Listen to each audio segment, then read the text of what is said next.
First of all, what would a social media class be without some references to my social media profiles, right? So if you ever want to get in touch with me or anything like that, these are the places where you can get a hold of me very quickly and very easily. And so I'm at Justin Seeley on Twitter, facebook.com/SeeleyFB.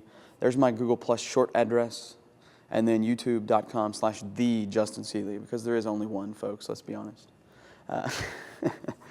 All right, so I'm giving you these addresses up front so that you can kind of go out and you can see what I've done. I'm going to show you these in a little bit when we talk about consistency. I'll show you where I've come, or how far I've come in this space, and I'll also show you where I fall short in some of these areas, because I do fall short in some areas of this, okay? And I'll show you exactly where that is. All right, the agenda today looks like this right here. We're going to break down the social puzzle, hopefully. All right, so there's a big puzzle that is called social media, and a lot of people just don't understand. And so I'm going to break that down, hopefully. We're going to go through humanizing your business, why you want to humanize your business, what's the point of that, and what does that entail. All right, then I'm going to walk you through my steps that I go through when I map out what I call a social strategy. So my social strategy may be different than yours, but you can hopefully glean some good information from my strategy. Then we're going to go through creating a unified message, all right? Because as you'll see later on, without creating a unified message, there's no consistency, and consistency promotes awareness, and awareness hopefully translates into followers/customers, etc. All right, then towards the end of the day, we're going to go through customizing Facebook, Twitter, and Google Plus with YouTube on the side. All right, and then finally, at the end of the day, we're going to talk about the benefit and how to utilize something that I call social cross-pollination. All right? So when we talk about breaking down the social puzzle, there's a lot of things that go into this, okay? Because there's a lot of, as you can see, there's a lot of different puzzle pieces. A lot of people don't understand what a lot of these things are. You know, when people are first getting started, they don't understand the difference between necessarily, Facebook and Twitter and Google Plus. Why do I need to be on all three? Why can't I just be on one and focus my time on one? Why do I need to use this one more than this one? Why can't I be on MySpace anymore? Why can't I use LinkedIn effectively? All those different kinds of things add up to this big, gigantic puzzle that we somehow have to piece together.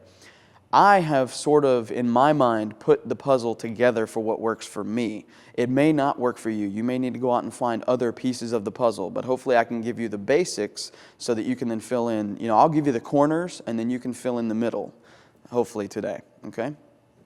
So what is social? What is this thing, right? It's a big buzzword that everybody talks about. You hear it all the time. So what exactly is social? Social is, at its core, nothing more than you creating a conversation with somebody on the internet. And if you're doing this via your brand name or your business, it is your brand reaching out to potential customers, potential clients, friends, whoever it is, and you're creating a conversation. Most of the time it's a targeted conversation. If you'll notice, if you follow me on Twitter or any of these things, most of my posts center around the things that I'm interested in. Photoshop, photography, graphic design, web design, etc. So people that come to me, they come to me for those reasons. They don't come to me to learn how to make, cakes. I don't know how to do that. All right? So why should you care about social media? Because there's a ton of people out there that are like, I've worked for several companies that have been like, I could care less about, because I would go and I would say, okay, we need a Facebook profile, we need a Twitter page, and like, why? Why do I need that? Well, hopefully by the end of this, you're going to understand why you should care, because there's this phenomenon on the internet called millions of people. Okay? There are literally millions of people online. I'm not saying you can reach all of them instantaneously, but you can slowly creep your way across into reaching a significant amount of them. When I first started this, I started with Twitter. That was the first social network I ever started with. Okay? I remember the day that I went over 10 followers. The day that I went over 10 followers, I was like, oh, awesome. There's 10 people in the world that want to hear what I have to say. Now I have close to 2,000 followers on Twitter. I have over 2,000 followers on Google+. I have close to 1,000 people that like my Facebook page, right? That's not a huge network by any means, okay? But I would much rather have 1,000 people who care and want to know what I have to say versus 1 million people that just follow me because of the name on the page. All right, there's a ton of people out there, celebrities for instance, they have nothing to say on Facebook, Twitter, or any of these places. Okay, go look at their stream. They're only doing stuff to talk about, I don't know, what they had for breakfast or when they went to the bathroom. But I'm using this as a targeted way to reach out to people that I teach, that I interact with, to answer questions, problems that they might have, and all that stuff. I would much rather have that in a concise, small group than a huge following that doesn't care. All right, so you should work on cultivating a community rather than worrying about the numbers. All right. Let's take a look at some social statistics that are definitely worth your time to understand and look at. So if Facebook right now were its own country, its population would be 2 times that of the United States. Think about how big that is. The United States, we're pretty large, right? I'm not sure how many people live in the United States, but according to, and this is all from socialnomics.net, you can go there and read all these statistics. It would be the 2 times the size of the United States. That's pretty large. Facebook actually tops Google in weekly traffic in the United States. More people are clicking onto Facebook for various things than they are clicking onto Google. This, too, is why I think that eventually Facebook will get into the search market and hopefully get away from the craziness that they're trying to do now. But Facebook tops Google in weekly traffic. That's big because Google's one of the most visited websites in the world. So one of the things that I try to teach, and this is especially true for younger people, so if you have younger people in your life, children, nieces, nephews, all that kind of stuff, let them know that what happens in Vegas stays on Facebook, Twitter, and YouTube. Okay? This is a big thing. Okay, I use most of my social channels as a business-related thing. Okay, they are my personal Twitter accounts. It is my personal Facebook account. It is my personal Google Plus account. If I chose to show myself doing karaoke in a smoky bar, I could, but I'm not going to do that because I don't want that to be the message that's perceived of me because I know a lot of people come to that for a business purpose.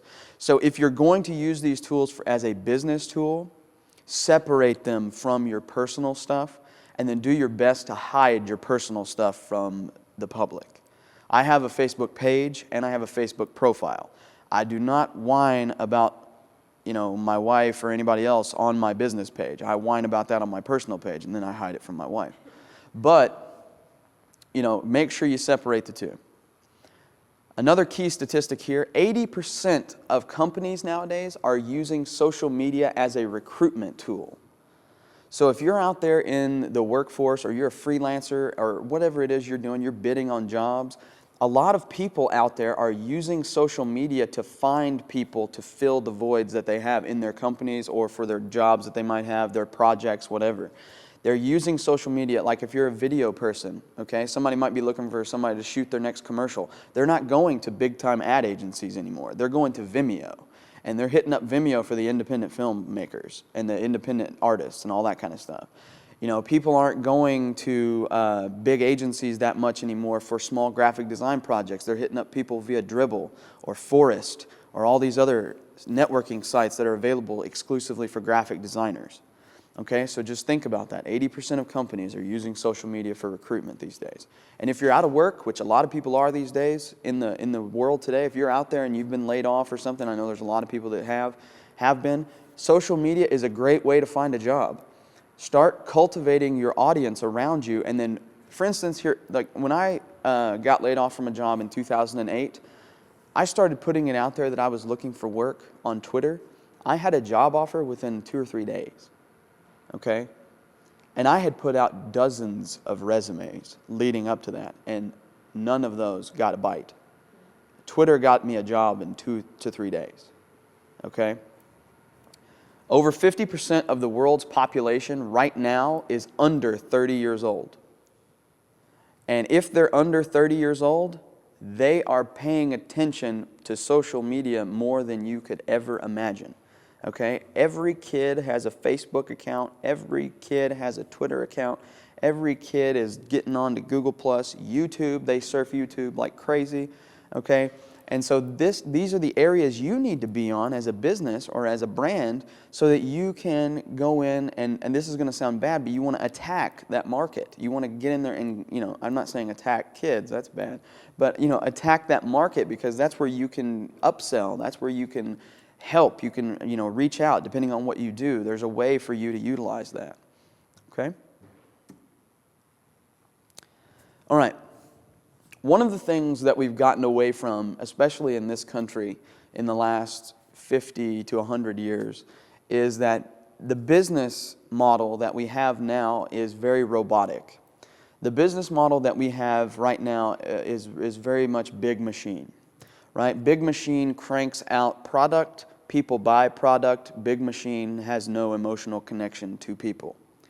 We need to reverse that trend and get back to like when it was the 1940s and the 1930s and all that good stuff, because back then people cared, right? I mean, I wasn't around back then, but I've talked to people who were, my grandmothers, for instance. The guy who filled your prescription at the drugstore, he knew you personally, right? He knew you personally. When you walked in, he knew what groceries you were going to buy. He knew what soda you liked. He knew whatever it was. He knew that, and he would help you get that, and he would always greet you with a smile, say hello, whatever.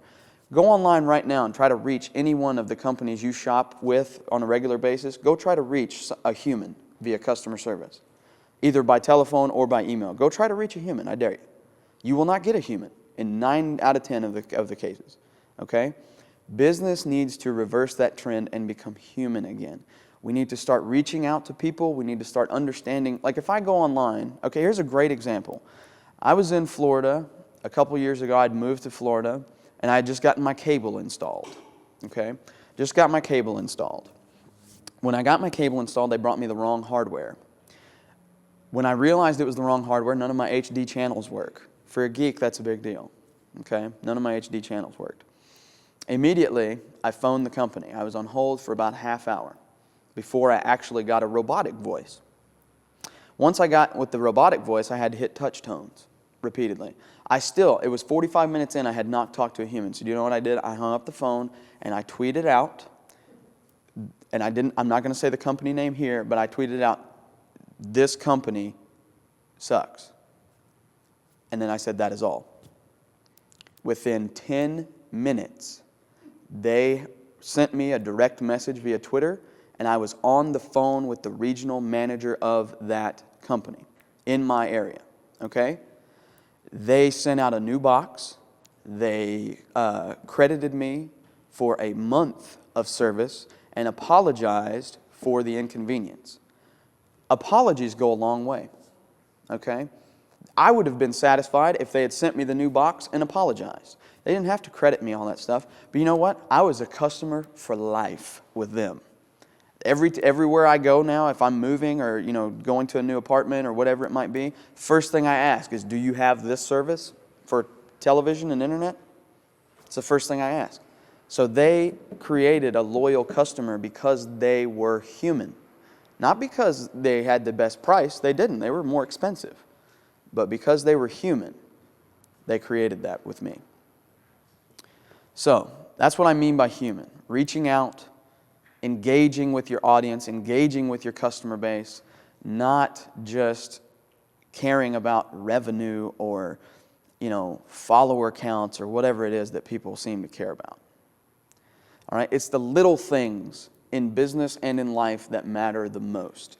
You've always heard that, it's the thought that counts. Well, that holds true in business and in social media, customer service, everything.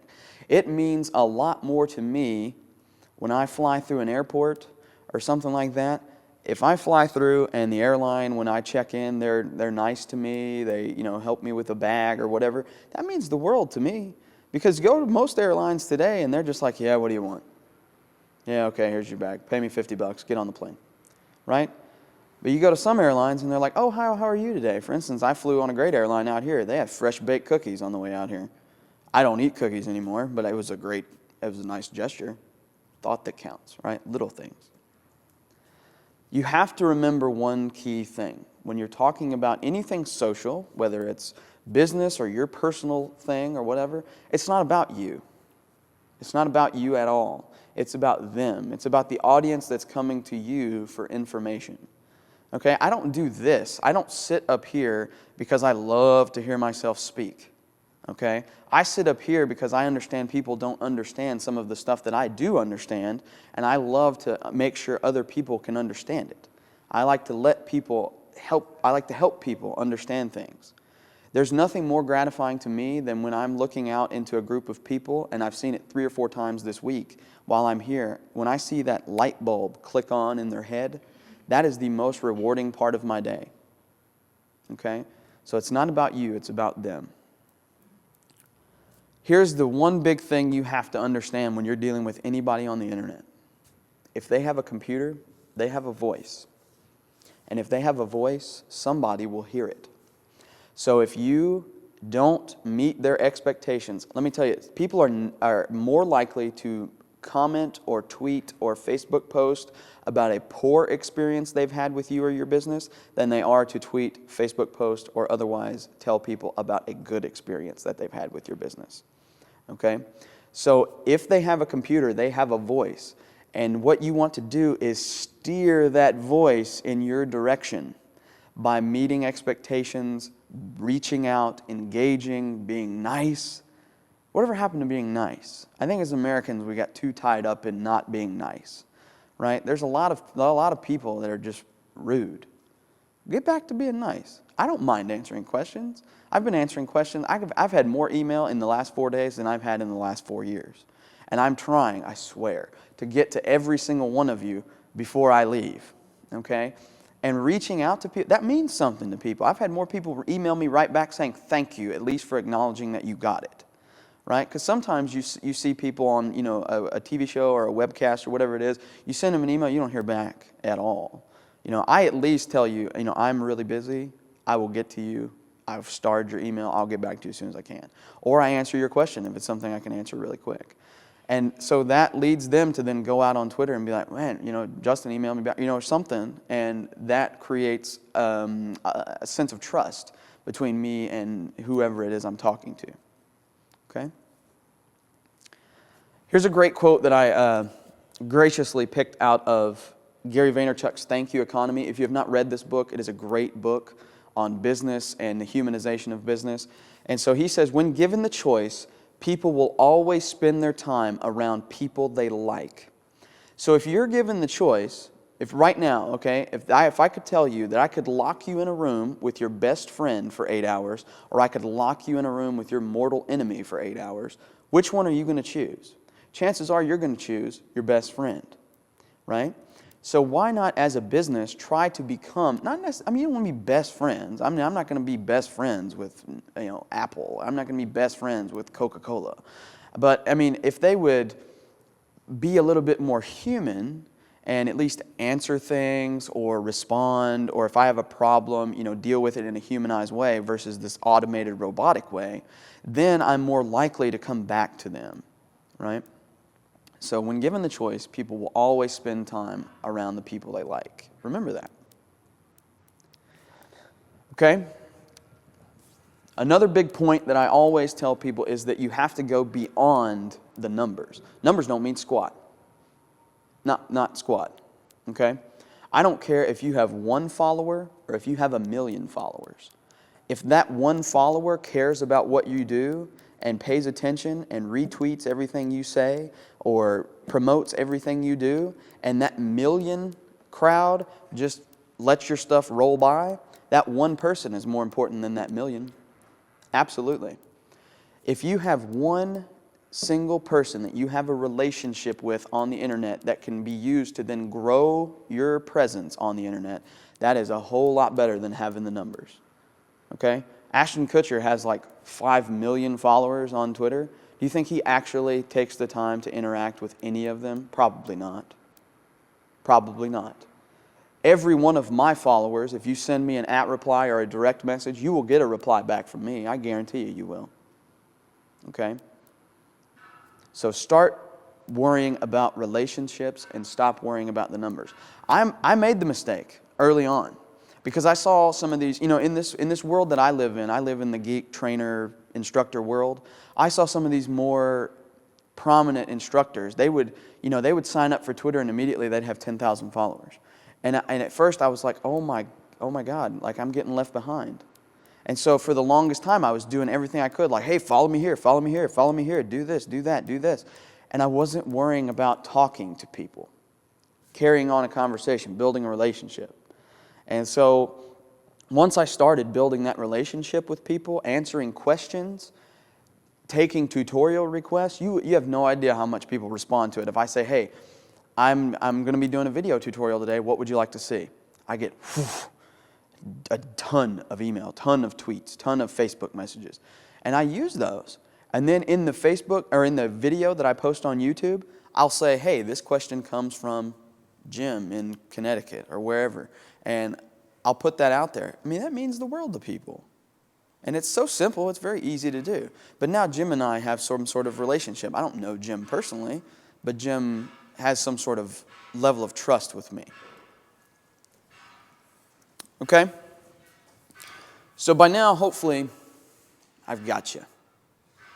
Right? I've got you thinking just a little bit about what we need to do. Okay?